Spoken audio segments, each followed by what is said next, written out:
بسم الله الرحمن الرحيم والصلاة والسلام على رسول الله.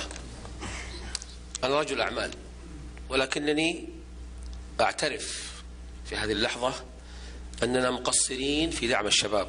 أنا عن نفسي، لذا قررت من فضل الله سبحانه وتعالى عندما دخلت الأمارة في الصباح الباكر الساعة 11 أن أتبرع بأرض مساحتها 10,000 في منطقة البوابة في مشروع بموجب صك شرعي.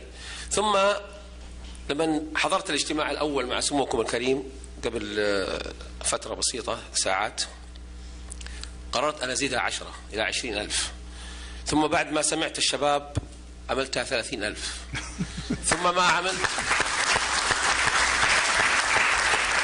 عندما عملت رأيت سموكم الكريم بكلامك عن الشباب في الشاشة وكلامك الآن، رأيت من واجبنا الوطني ليس تبرع وزلف أو أن يكون هذه المساحة 50,000 متر من الأرض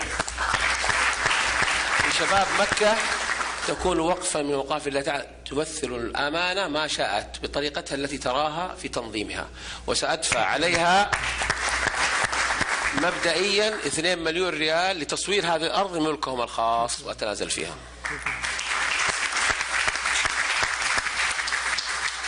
كثر الله من أمثالك.